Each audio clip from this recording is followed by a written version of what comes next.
what's going on? Too many things. Too many things are going on, and not enough of them are good. Too many things. Yes, it's the live stream of Heretic Happy Hour. I'm just gonna share this in a couple groups here. Make sure everyone's got the little notification here. And yeah, I'm joined by Dillon Naber Cruz, the one and only from the God Squad, fellow Choircast podcaster, fellow choir author. Keith is out doing some churchy shit this morning. So it's me and Dillon, and you never know what's going to happen. What's going on, man?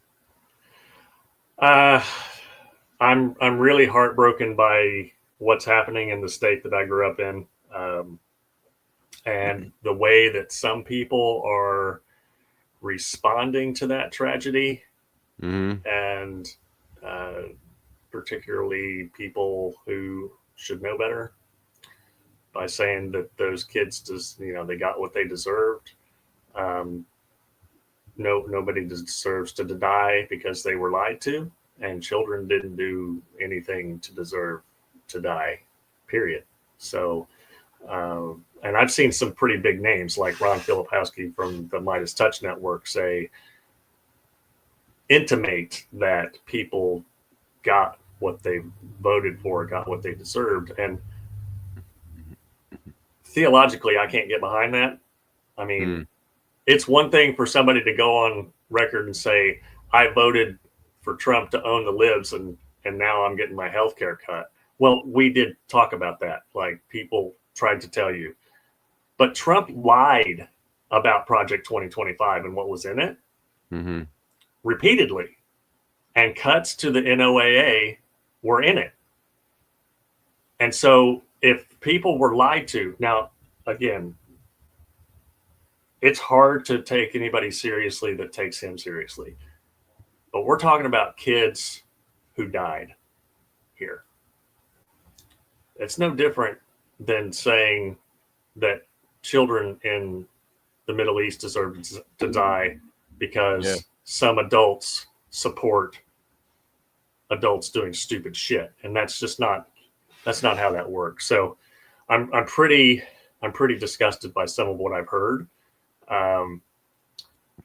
This is on the Heritage Foundation.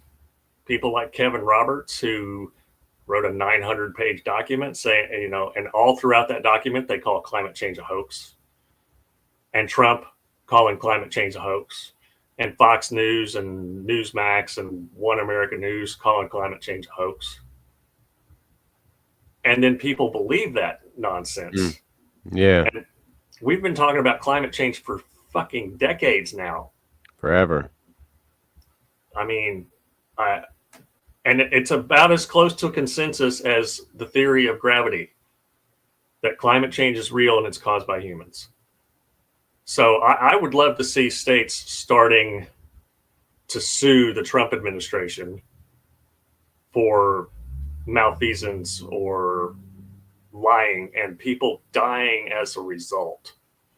And Greg Abbott's not making any of this any better.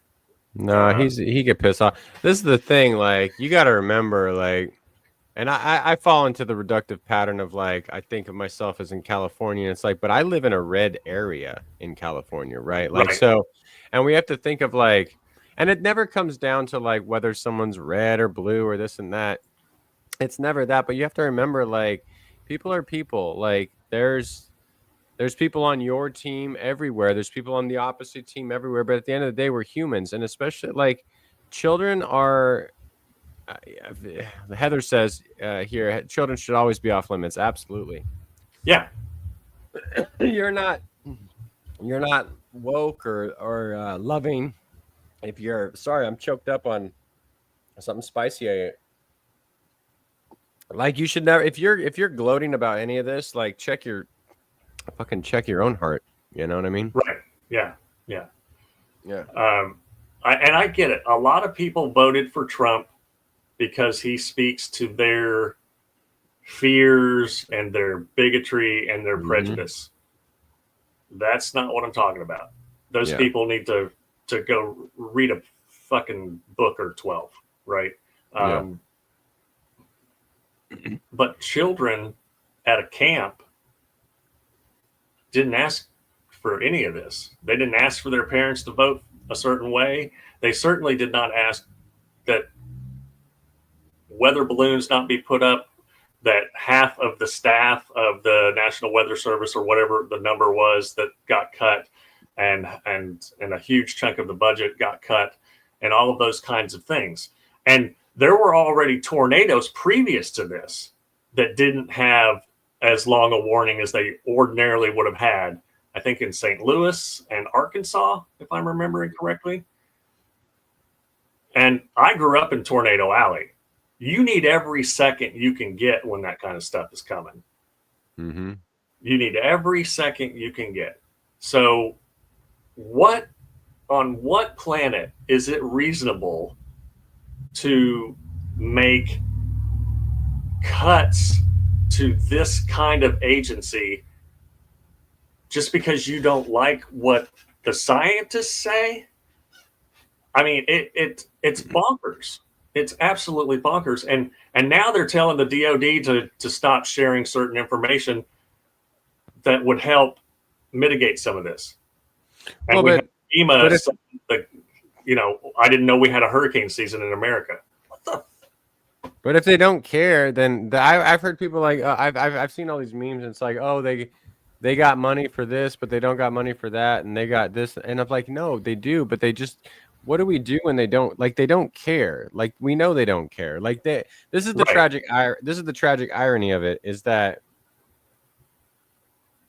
the people who are going to be harmed the most by this, yes, some of them voted for Trump, but it's like the people who are in charge who knew all this shit, they just don't care. This is like that scene. Is it from Shrek where it's like we know some people are going to die, but I'm okay with it. Right. And so, what do we do at the end of the day when the lead, the grand leader, the ultimate leader is like, I'm okay with it? Yeah. What I want to know is how many of these people truly believe that climate change is a hoax? Because if I read Kevin Roberts' forward multiple times to the Project 2025 document, and the way he talks about it is almost as if anybody who believes in climate change and taking care of the planet is some kind of eco-terrorist, right? When it's people like him that are literally terrorizing the biosphere as we know it. And how many are true believers and how many are just saying that because they know that people will just believe them? And it's those people that, man, there's a special place in hell for. Because and I don't believe in a literal hell, but I'm starting to. I just can't understand people who think that it's okay to lie about something so enormously important just so some already obscenely wealthy people can maintain obscene levels of wealth. It is satanic. That's really the only word I can come up with. Yeah. I mean, it's just satanic. Yeah, it's weird. It's surreal to be in the midst of apocalypse. And I don't mean it has to be like everything's on fire. It kind of is, but like an unveiling. Like it really is an unveiling. Like if you think about it, like Christianity in America has exposed itself and unveiled itself for what it truly is. And now we get to see it. And there's part of me that's happy about it. It's like we finally get to like everyone, like we've gotten to a place where I cannot take you seriously in anything you do if you support any of this. And that's a right. That in a way that's a good thing. Like in a way it's good that we got to see all the racism for what it is. We got to see all the homophobia for what it is. Now, that is going to cause a lot of suffering and we're going to all have to fucking reap what we sow. But I think we've gotten to a point where it's like, oh, we get to see the whole thing for what it is. And now you get to make a choice. You don't get to be like, oh, well, I'm not really into politics. Or you don't get to see like, right. Oh, well, I didn't vote for anyone. Okay, well, good. You're complicit too now. Right. Because now we have concentration camps. Now we have like no one gets to look back on history and be like, well, the real what we really needed in 1930s Germany was really some diplomacy and moderate stuff, and we needed more moderates in there. It's like, no, the fuck we didn't. Yeah, just I mean, it's so frustrating for to be an intelligent person right now, and I consider myself reasonably intelligent, and it's really heartbreaking to be a person with empathy right now. Yeah. It's so difficult, and I'm not going to lie. There are some days when I don't leave my house because PTSD is a dick, and this global shit show run by America is poking all the PTSD buttons that I got right now,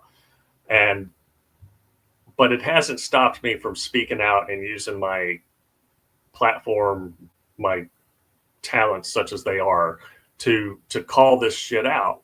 And it's just so frustrating because I remember when January 26 or January 6, 2021 happened, I was like, beer hall push, beer hall push. And people were like, what? Like, What is that? What? Go look what happened when Hitler was not held to account. Or go back in American history and look what happened when the people who were in charge of the Confederacy and high-ranking military officials in the Confederacy were not held accountable for the treason that they enacted against the United States. And if you go read Eric Foner's Reconstruction, the book of his historical work about Reconstruction, it's mind-blowingly awful. Or Heather Cox Richardson's How the South Won the Civil War. It's mind-blowingly awful, and it stems from the fact that people who did heinous things were not held accountable. And that's where we are now. If there was any accountability, which it was so ironic to hear Mike Johnson talking about, we're the party of accountability the other day when the vote. Like, come on, man. Yeah, he's got to be the most smug. Like, if you talk about, like, I don't condone violence, but when you talk about a punchable face, like this motherfucker, like, oh my god, come on, man, like, you seriously don't. I know, like, it's almost like he knows that I know that we know he's lying, and he doesn't get, like, that's where it's like the level. Right. It's like, we know that you know.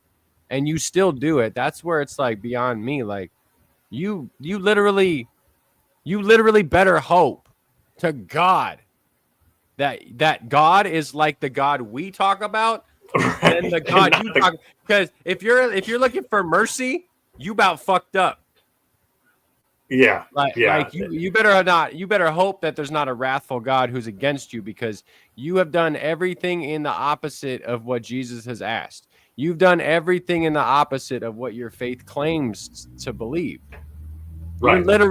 You're literally aligning with the Antichrist in the most literal sense of the phrase.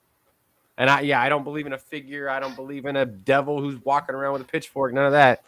But the analogy serves.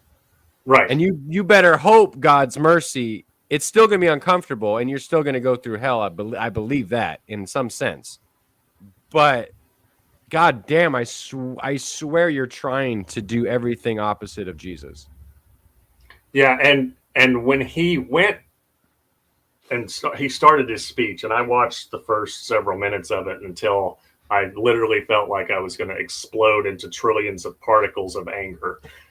And he said, he made the accountability comment, and I'm like, your dude is a convicted felon 34 times over who has multiple sexual assaults. That doesn't count. Yeah, so there's no accountability there. But then he had the temerity to say that Hakeem Jeffries had brought up scripture a bunch of times and had taken it all out of context. My guy. And then he screenshotted something from 2 Corinthians about reconciliation, as if this reconciliation bill was biblically sanctioned.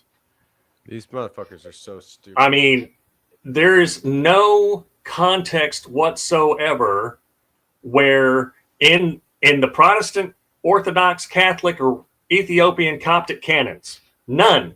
where it says that mistreating the poor is the way to go and that pleases God. There is nothing in any verse anywhere in the Bible that says that. But there are about 2,000 verses that say if you mistreat the poor, it pisses God off. Yeah, the only people that end up in hell are the people that claim Lord, Lord, and do the opposite of what he's asking. And what he's asking is to help out the least of these, to care about the immigrant as yourself, to care about the widow, to visit the imprisoned, to give water to the people who are thirsty, to give food to the people who are hungry. And they're doing opposite of everything that the man Jesus of Nazareth, barefooted and everything, walked around and said to do. Yeah. Yeah. No, there's no argument about that. The only question then is what do we do about it? Because you can't argue away that. You cannot sit here and tell me that if you want to sit here and say, oh, it's just out of context. It's out of context. No, you're lazy. You're lazy as fuck. You say everything, all the social justice stuff, we're taking it out of context. Out of context. Tell me the context then. White, right, European Christian nationalists, that's the context. American Protestantism, that's the context. Trumpism, that's the context. You're fucking lying to yourself, and we all know it. Yeah. Well, I mean, I've said this plenty of times. Mike Johnson, who claimed to be the new Moses, which is a delusion of grandeur on an astronomical scale, is a Southern Baptist. And for those who don't know, the Southern Baptist Convention is a hate group. It was literally started by the enslaving class because they were white supremacists. They have authoritarian roots that are patriarchal and heteronormative and see whiteness as normative. It's a hate group.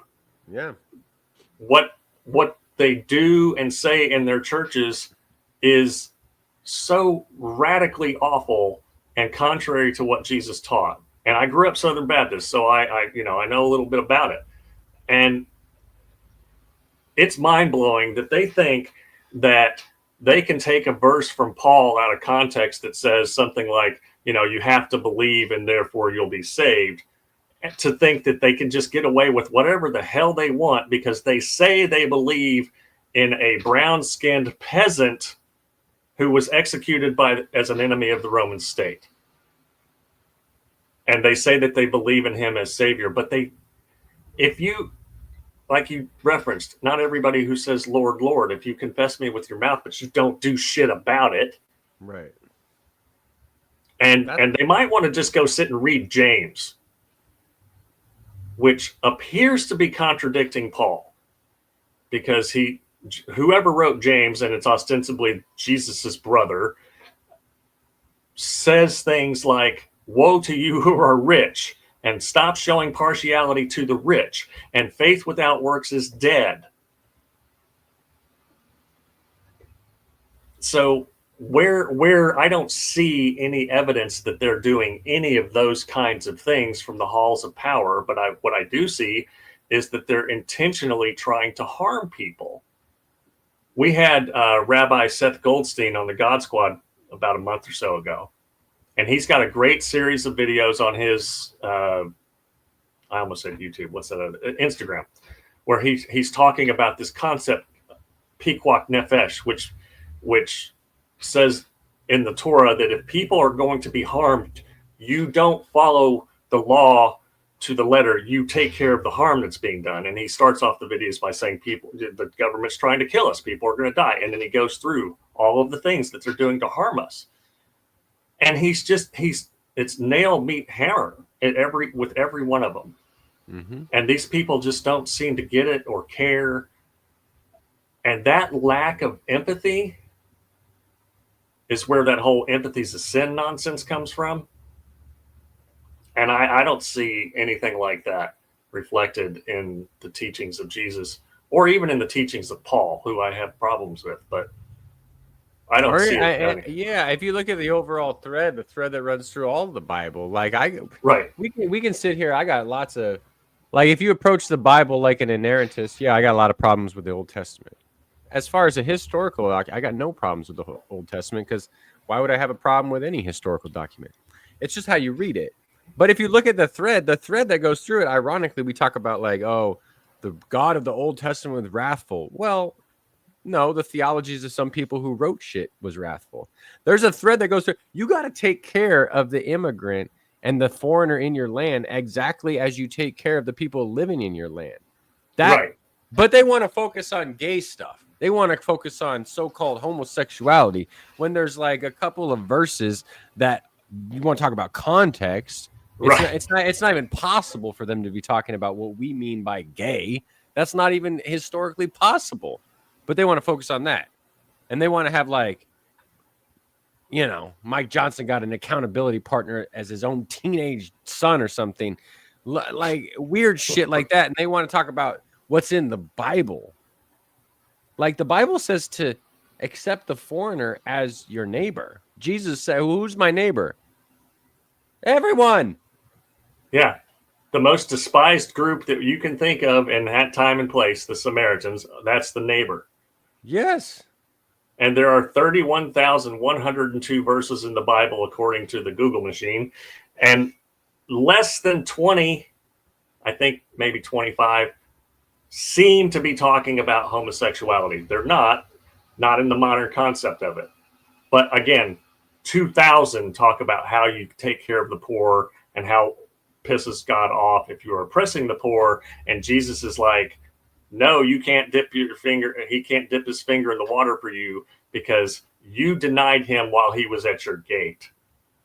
And you had the prophets. You had the law of Moses. And you didn't do shit about Lazarus who was sitting there having dogs lick his sores. So sucks to be you now. That's the good news for the poor. And I wish to God everybody who said that the Bible doesn't talk about social justice or that Jesus wasn't a social justice warrior would just take the book of Luke, start with the first verse and read it until the end. Read it till the end, because as some biblical scholars like Bart Ehrman say, that's the most social justice of the four gospels. I always go to Luke 3 and 4. Like, if you're going to talk about social justice, the devil says, hey, Jesus, I can give you all the political and religious power in the world. Jesus says, no, thanks. And then he goes on to say, who are the people our people are blessing? The other people. You can't be a nationalist and read Luke 3 and 4. The day of Jubilee comes for everyone. And who is the Jewish prophets? The best, the top two, the goats of Jewish prophets, Elijah and Elisha. They go outside of their borders, which means you can't be a nationalist according to Luke 3 and 4. Right. You can't. And you can't say that Jesus is king and this is what he wanted when there's not a single passage anywhere where he says, hey, followers of mine, go set up a system where everybody has to live the way that you think I said. He literally said the opposite of that. Do not Gentiles lord their power over others. You will not be that way. None of that. None of that. So it's bonkers that we're seeing this again. And again, as somebody who studied history academically to get my first degree in history, it's so frustrating to know that so many Nazis in Germany were Christian. Yeah. And the German Christian church aligned itself with that power. In the same way that the burgeoning Catholic Church aligned itself with Constantine's empire. Yeah. And it's so antithetical to the teachings of a man who was from the backwater of a backwater, who was a poor peasant, who was speaking good news to the poor. That's what Luke says. In an occupied land. In an occupied land. It says, I come to bring good news to the who? To the poor. To the rich. It doesn't have anything to do with power. It has to do with, I come to be a servant. Jesus is washing people's feet, right? I'd love to see somebody like Pete Hegseth or Doug Wilson or Joel Webon washing the feet of a Christian coming from the global South because of politics that the United States imposed on their countries and forced them to leave because of violence or climate change or lack of opportunity. Are they going to wash the feet of an immigrant that they're going to throw in so-called Alcatraz Island or whatever the fuck they call it? No, of course Alcatraz. not. But I'm not going to believe they're Christian until I see them do it, because it says, No. "By your fruit you'll be known, and by your love I will know that you are one of mine." The only question is the C, is it a hard C or a soft C? Like they got Rhino, Republican in name only. What's Christian in name only? Is it a Kino or a Sino? Yeah, I don't know. I mean, I'm one of those people who think that people who claim to be Christians are Christians. Some of them just completely ignore the teachings of Jesus and the teachings of the prophets. You know, they leverage the things that feed their authoritarianism. Then that's the worst type of Christian. Just be an authoritarian. Don't do it in the name of the Lord. Right? Yeah. Don't do it. And I've been talking to people who aren't MAGA, but they try to mind their own business. They keep their faith personal. It's like the gospel seems pretty political. It seems like Jesus' like last acts were political acts that got him killed by the state. Yeah, so exactly. At some point, like I'm not saying the blame of how we got here or how Nazi Germany got there is on the people who don't say shit. I'm not saying they're to blame like 100%. But if there's enough people who don't say shit, then this kind of stuff, even though it's a minority belief, gains the majority of power. Right. Yeah. So most people aren't Christian nationalists if you just surveyed the entire country. But enough people don't give a shit about it that it allows the Christian nationalists to take over, to consolidate power, to create a power vacuum. So my question to Christians who are like, oh, it's all about like my personal savior. It's all about my personal relationship. It's like, A, when is the gospel ever about that? And B, well, I'll just stop there. When is the gospel ever about that? The gospel is much more radical than that. It's so much more radical than that. And when I was in seminary, I think it was my theology professor, Lee Barrett, who is the smartest person I've ever met, said something to the effect of, this idea that it's all about personal salvation and personal getting to heaven is such a selfish way of looking at Christianity. Mm-hmm. And the idea that Jesus was coming so that white European Christians could be in charge is just so ludicrous on its face that it's, but again, these people, they use the Bible as a mirror and they find the things in it that appeal to them. And mostly what appeals to them doesn't look anything like Jesus. They go to the harshest parts of the Torah or other parts of the Hebrew Bible, or they go to things that Paul himself didn't write. That's the majority of you scholars, that he didn't write the Deutero-Pauline things like the pastorals and Ephesians and Colossians, etc. And then they look at those things and they're like, this is the model for all places and all time. Well, even if Paul did write that, Paul was writing letters. Mm-hmm. And as a Pharisee of Pharisees, as he self-described himself, he would have been mortified to think that his letters were scripture. That I think personally that Paul would have been absolutely shocked to think that 2,000 years after the fact, people were quoting him as if he was authoritative for all peoples and all times. The dude thought that Jesus was coming back in his lifetime. Like now. And so did Jesus. Jesus also thought that, he's in Matthew, it says, some of you will still be around when this all takes place. Yeah. Spoiler alert. It didn't. Still here. The end didn't happen the way that either of them thought. So what are we left with? You gotta read the words in red, man. I mean, I think you also gotta you gotta want to read it. Like there's a few ways to read it. Like if we just read it, if I look at the Bible, right, like as just an historical document, it has no authority over my life. I don't gain my spirituality from it. Just like whatever we try to figure out, like the Bart Ehrmans of the world, we try to figure out what they were telling, what they were talking about, and that's it. And that's fine and good. but I think there's another way to read it in like that's not a wrong way, it's a right way. And another way to read it is like what is like the overall thread of the whole thing? Like it seems like if we were going to read it as a novel, right? As if there's one author, God. Like with I'm not saying we should. But if we read it like that, if we look at the overarching narrative, it's like it cannot be read like theology through and through. Like I would write a theology book now.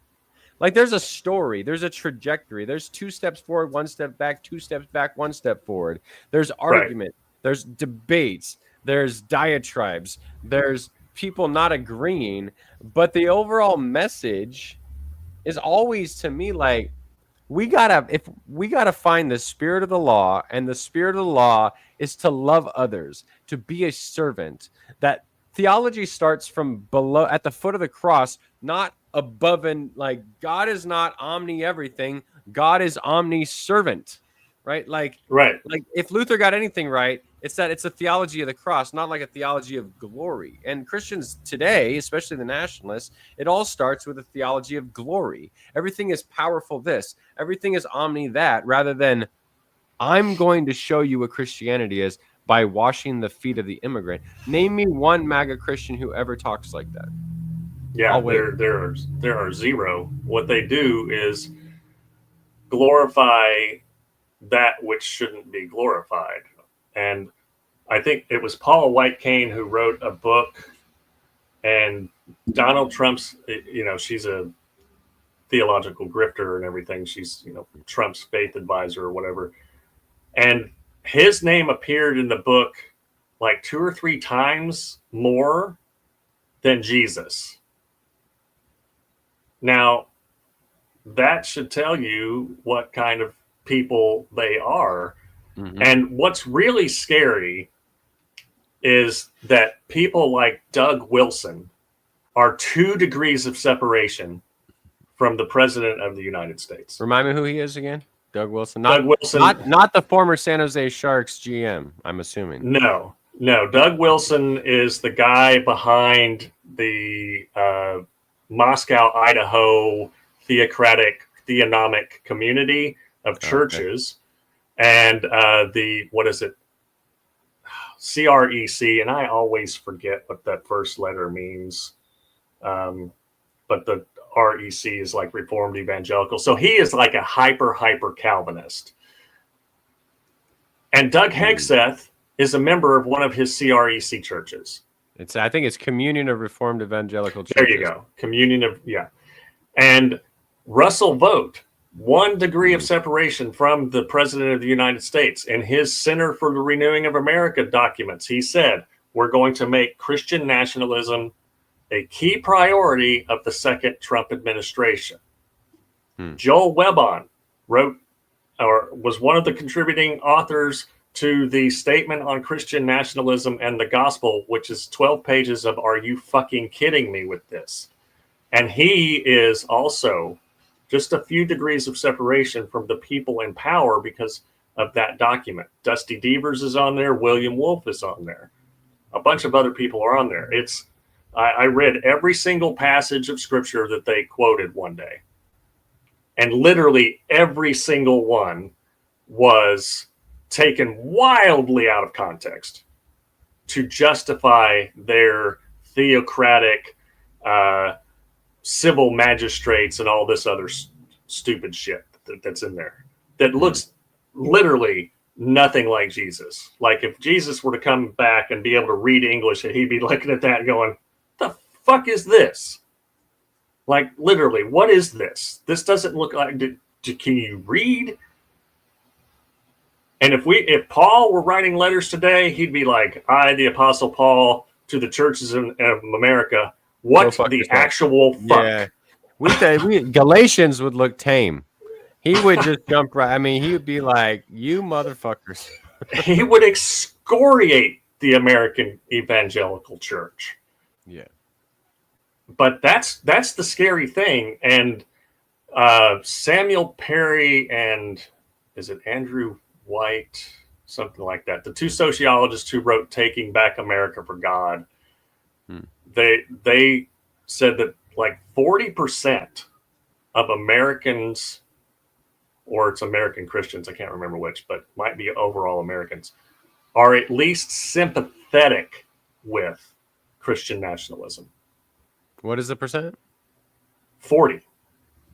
Yeah. So like 30, I think about it's right. 30% are like full on, full blown, this is the way it's to do it. And then another, percentage adds on to that to get to about 40% that are at least sympathetic with a lot of it. And that is ridiculous. This is what's wild. Like, but it's always the same type of Christianity. Do you feel me? Like, it's never like if I came in and was like, all right, Dillon, I'm going to start my Christian Nation. Here we go. The Matt DiStefano's Christian Nation class. You're going to sign up at Choir Academy. How to start a Christian nation. I'm going to say we're going to serve the poor, right? We're going to forgive debts. For the day of Jubilee, we're going to take that seriously, right?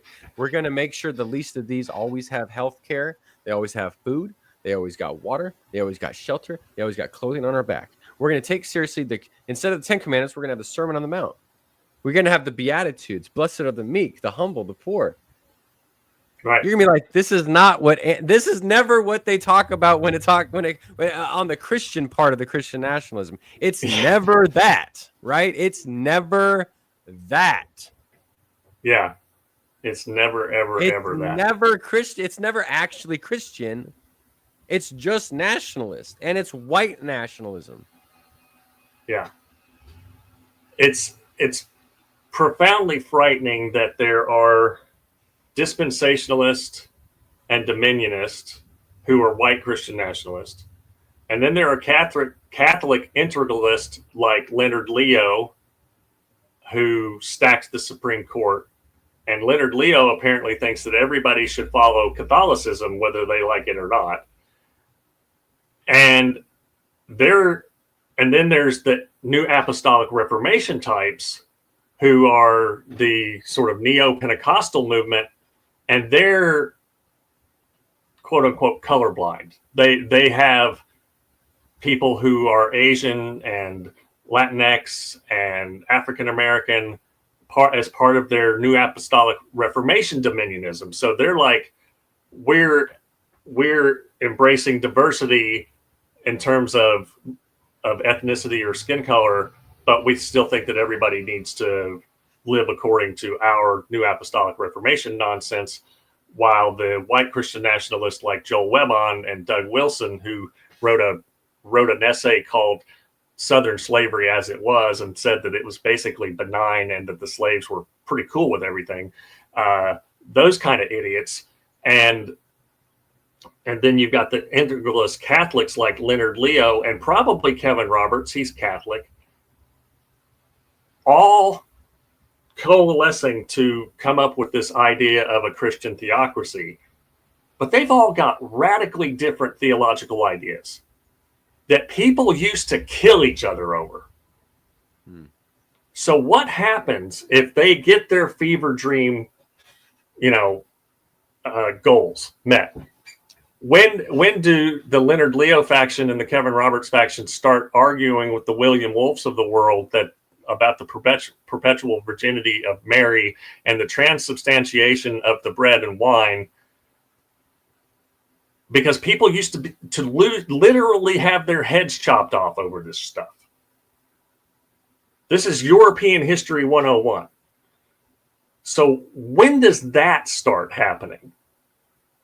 Just in the same way that the two raging narcissists, Musk and Trump, are now not working and playing together well, when does the theological not working and playing together well happen? Because that is a terrifying prospect too. Again, as somebody who studied history, it's fucking terrifying. Yeah, they're in power, and I think there's one. I mean, there's a lot of irony in all this. There's one thing Lord of the Rings taught me, is that evil will collapse upon itself. Like fascism will collapse upon itself. Like no one who knows anything, who doesn't have their head buried in the sand, thought, well, Trump and Musk is going to be a marriage for longevity. It's going to be a very sustainable model, right? Like Yeah. We're like, hey, anyone who is, I'm not a betting man, but if I had to put the odds, like in 2025, shit was going to go south, and lo and behold, it went south. So it's going to collapse upon itself. The problem is that they have so much power, and that we're all going to be caught. We're all going to catch strays. We're all going to Right. suffer. Yeah. Yeah. 100%. And that's and again, their lack of empathy fuels that, because they don't care who gets caught up in it, as long as they get their authoritarian vision. And They're people like narcissists. Lance Wallnau of the NAR and Che Ahn, who's apparently running for governor of California. Have you heard about that? No. He's an NAR apostle. I love it that these people just appoint themselves apostles. And I mean, I think Jesus would have some interesting opinions about some of these people who are appointing themselves prophets and apostles in his name. But they don't care. They just want to see everybody do it their way. But the people that wanted everybody to do it their way don't necessarily agree. Hyper Calvinists do not agree with integralist Catholics. Pentecostals do not agree with hyper Calvinists on everything, et cetera, et cetera, et cetera. There are 40,000 fucking denominations of Christianity globally. There are like 4,000 in the United States. Which one is right? I don't know. It's all like a no true Scotsman. They're all wrong. Right. I mean, and then there are Christians like people in the United Church of Christ or the ELCA or the Metropolitan Community Church or some I like progressive Presbyterians who are Christians. They are often creedal Christians, and yet they disagree with everything just about that the Christian nationalists are saying, but they'll be targeted too because they're not on board with this. Oh, absolutely. All these stupid ideas. Yeah, it's not going to be like when we talk about again, it comes back to their version of Christianity. Like the people in power. Like you could be a Christian. I don't know if I'm not a Christian anymore, but I got a lot of Christian friends, but they're not the right type of Christian. Right, exactly. They're, like it reminds I don't have the lyrics in front of me, but Walking in the Snow by Run the Jewels. Like the people that are caged up now, they're not the last to be caged. As soon as they're done coming for them, they're coming for you. Right. Like it's not just one group who's ever caged up. And yeah, Christians will be persecuted in America. Mark my words. It'll be done by Christian nationalists. Yes, yes. Christians are the kind of persecution of Christians that's happening in America is not the kind of Christian persecution that the right-wing Christians are claiming. It's that people who happen to be Christian and are immigrant are being persecuted because they're immigrants, not because they're Christians. Yeah. And that kind of thing is going on all the time. But you'll have people that will say things like, "Oh, you quoted the NRSV," which is considered the most accurate of the biblical translations, and they'll say, "Oh, your opinion doesn't matter." Well, you don't know what the hell you're talking about. You're telling me to quote the King James or the NIV, which has a very obvious evangelical bias. I only quote King James in Pride Month to celebrate my fellow queer. Right, because Jimmy Boy was queer. Oh, Jimmy Boy. But so there's this radical disconnect with people who are fundamentalist or evangelical, etc. In that one, and I used to be one of these people, and I have repented, and I'm sorry for all of the really stupid, uninformed theological horseshit that I used to spout as a fundamentalist Christian who had no clue what he was talking about. But they don't understand historical and social context. Yeah. They don't understand translation issues. They don't understand any American history, apparently. If you have literal people in Congress like Mary Miller, who was the representative of fundamentalist fuckwittery a couple of weeks ago on the God Squad pod, saying that America was founded as a Christian nation and that a Sikh chaplain shouldn't be praying in Congress to open Congress because the devil and all this stuff. What are we doing? You shouldn't be a congressional representative if you don't understand the First Amendment and you don't understand the history of the country. Alan Taylor wrote a fantastic series of books on American history. He's a Pulitzer Prize winning historian. And in the one called The American Colonies, he noted that during the Constitutional Convention, they wouldn't even let chaplains pray about the Constitution as it was being written because they wanted it to be a completely secular document. They wouldn't let them in the room. So how on earth do we have Mary Miller and David Barton and Mike Johnson? Again, David Barton, 2 degrees of separation from the president of the United States because he's friends with Trump's Little Johnson, as John Fugelsang calls him. Little Johnson. Hey, Little Johnson. Little Mikey boy. Aren't they also supposed to pray in Matt's new revised translation is shut the fuck up about it and do it in your own house. Right? Like, yes. Yeah, Matthew 6. What if you're praying in public to be seen, you've had your reward. And that's what all of those clowns were doing. As Senator Warnock posted that picture of senators praying to God to pass a bill that's going to harm the least of these. Yes. Please, God, give us the strength to take away the food from children, right out their mouths. That's going to bounce right off that dome-shaped lid that's over the flat disk of the earth, as Genesis describes it. It's not going all the way up to God. It's going to bounce off the lid.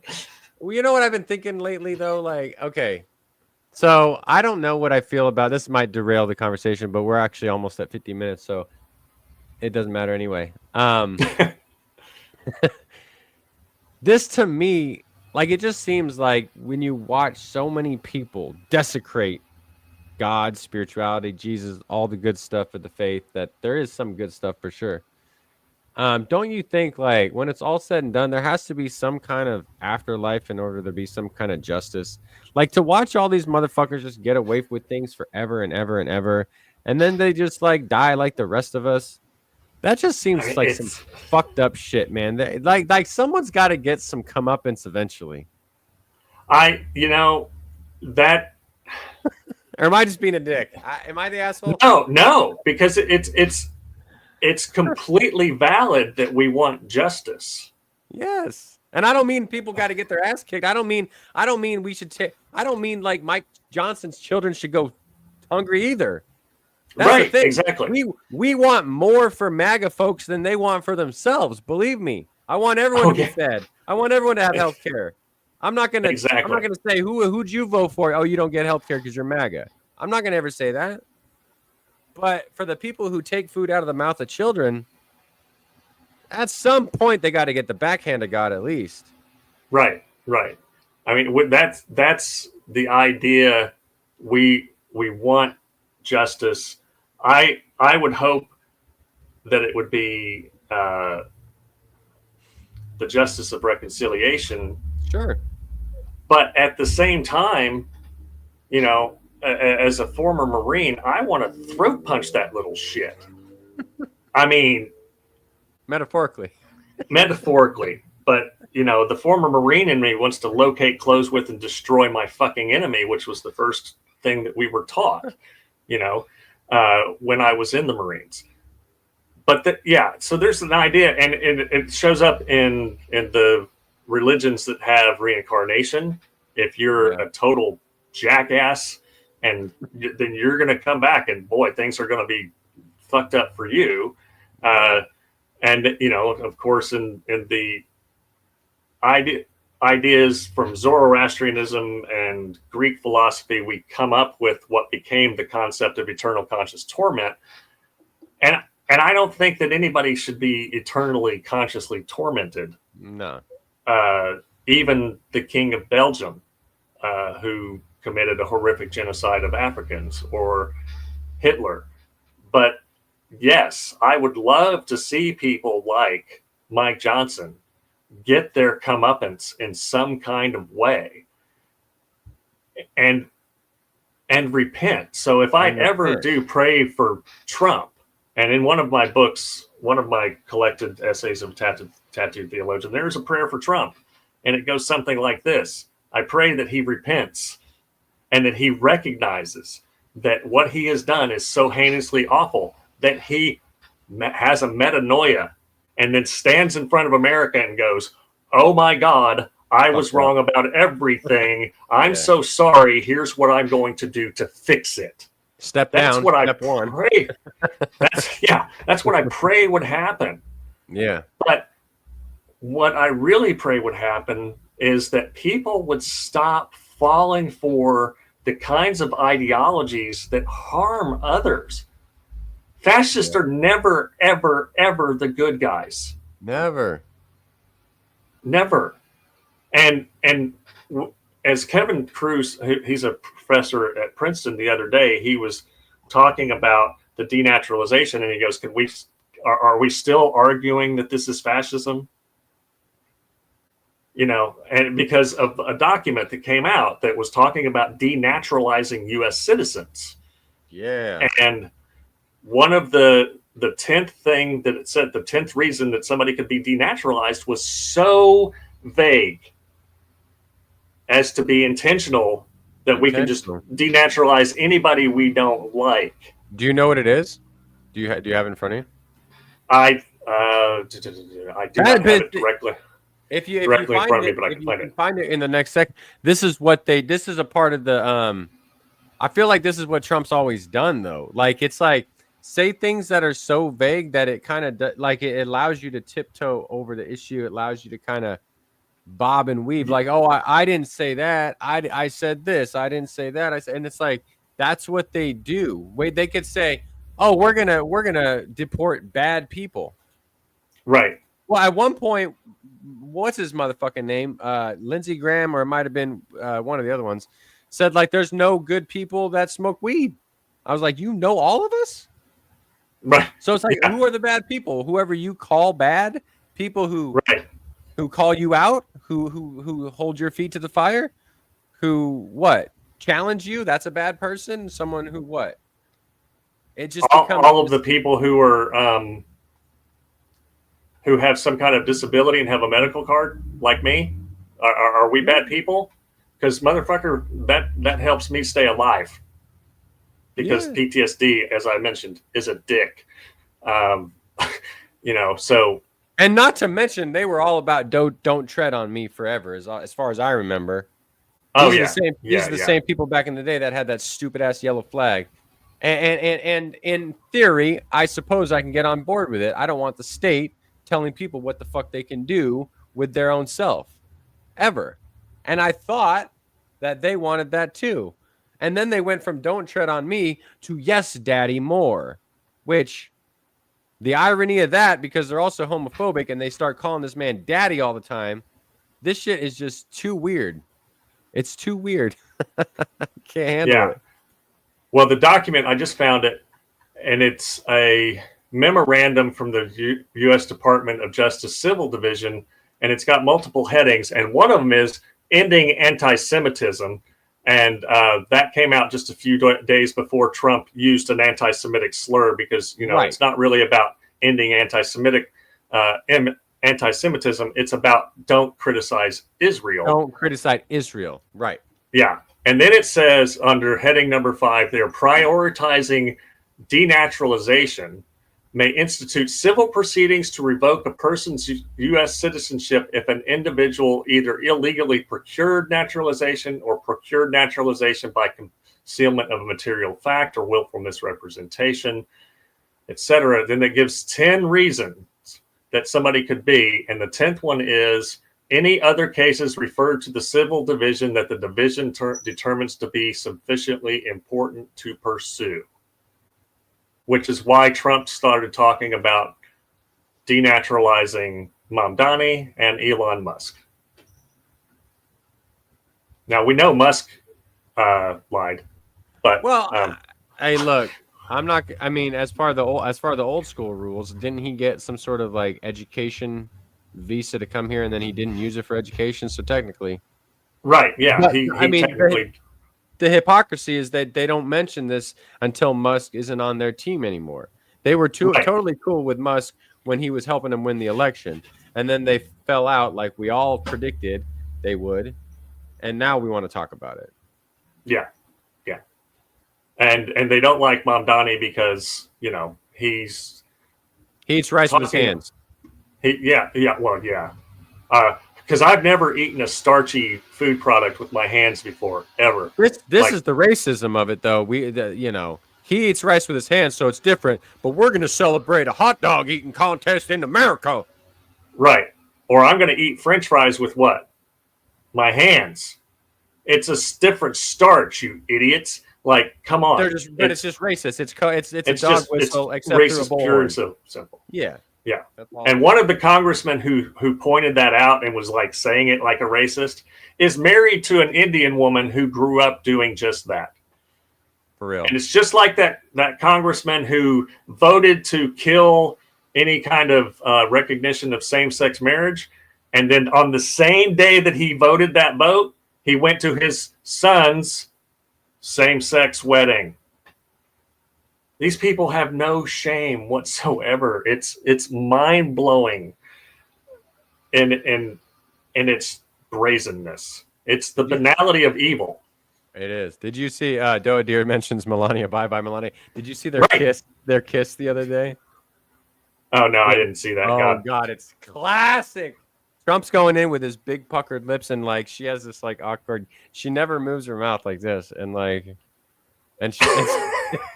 it's so emblematic. I know it's petty, but it's so emblematic of what the fuck these people are. It's so funny. It's they deserve to have the day that they deserve. They have the day you deserve, sweetheart. Yeah. You made that bed, and I don't have any problem with sex workers work and all that stuff, but you chose to be a fascist. Yeah. That's the part I have a problem with. But I don't care, do you? Man, these people. Well, I mean, shit. What's the solution, Dylan? What do we do? Just keep on keeping on. I was thinking about moving to Costa Rica. I mean, I got my passport. I expedited my passport the week after the election, just in case I need to go live as a digital nomad somewhere. But I think the real answer to that question is to build community, which is a very difficult thing to do in a country where we've been taught to be isolationist and radically independent of others. Yeah. And for people like me who are struggling with mental health issues, it can be hard to go try to make connections when you're in survival mode all the time. Sure. And so that's, we got to be checking on each other. We got to be building resilient connections to other people and to organizations, whether that's a church or a political organization or a volunteer organization or what have you. That's how we get out of this. There are more of us than there are of them, and every tyrant in history has fallen. It's just a matter of how long do people allow it to continue before they say enough is enough. Yeah, this is only the pregame. This is right. like if you watch Handmaid's Tale, these are the flashback scenes. This ain't even the story yet. Right. And I really wish that the people who took the oath that I took when I went to MEPS in 1990 to sign up for the Marine Corps, to uphold and defend the Constitution against all enemies, foreign and domestic, would start defending it against the very obvious domestic enemies. And, whether that's a soft coup, which I've heard people mention, the CIA starts to leak things. When Nixon was in power, they started to leak things and stop protecting him. That kind of thing. And maybe that's how some of the stuff has been leaked. I don't know. But hit the fast forward button on that shit, y'all. That's what's happening. Yeah, Please, God, for real. hit the fast forward button on that stuff. Because we're talking about sending Marine. I posted the other day, and imagine. I said, Marines, did you imagine when you signed up you'd be sent to Florida? Right. Like, yeah. I imagine you didn't when you signed up. I hope I go to Pensacola someday. No, yeah. That was not a thing I was thinking about. I hope we invade Orlando. Yeah. No. And because what needs to happen is people like Pam Bondi and Russell Vogt and J.D. Vance and Pete Hegseth and all of these enablers who are committing illegal acts should be rounded up in the way that immigrants are being rounded up. If it's a just world. If it's a just world. Now, I'm not talking about getting beat up. I'm talking about taken and placed in custody so that they can have their trials.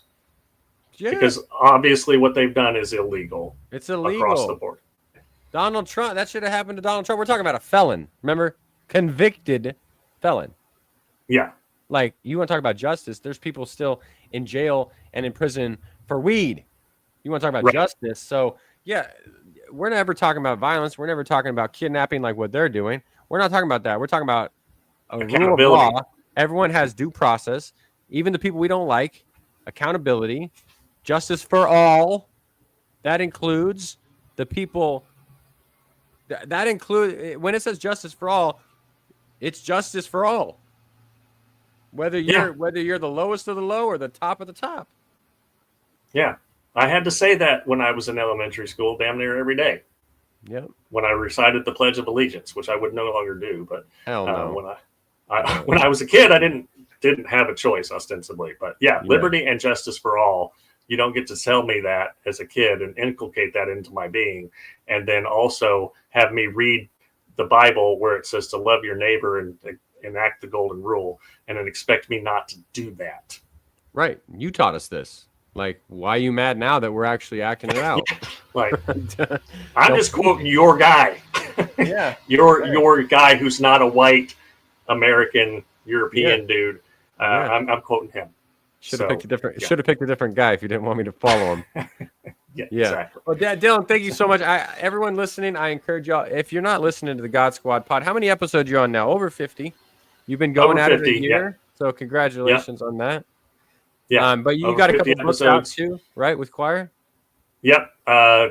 Theological Musings, Collected Essays of a Tattooed Theologians, Volumes 1 and 2. And there's some pretty good stuff in there if you haven't gotten it.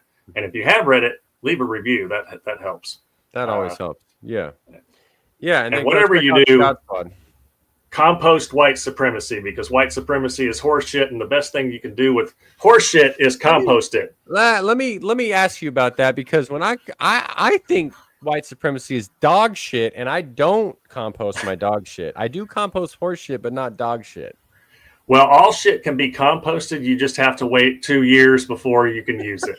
Okay. So the white supremacist got 2 years of purgatory minimum, right? Is that what you're saying? There you go. All right. I use the horse shit the later season, but dog shit we gotta wait. Okay. Thank you for clear. I knew a permaculturist could clear that up for me. That's right. That's right. All right, y'all. Well, thank you for tuning in. And if you haven't yet done so, I'm going to throw it on the bottom. Join the collective. It's thecollective.com. Use promo code Heretic. You'll save 10% off a yearly subscription. That's where I write. That's where there's like 13 other contributors. That's where we're doing independent media, right? You got to support independent media. And where are you writing these days, Dillon? I'm writing on the tattoo. I'm still writing on my blog, tattooedtheologian.com. And if I can finally get to it, I'm working on a book called A Carpenter, a Tent Maker in the Case Against Christian Nationalism. Love it. Love it. Well, if you ever figure out a publisher, let me know. Try to help you out with that. All right, y'all. Thanks, Dillon. Thanks everyone listening.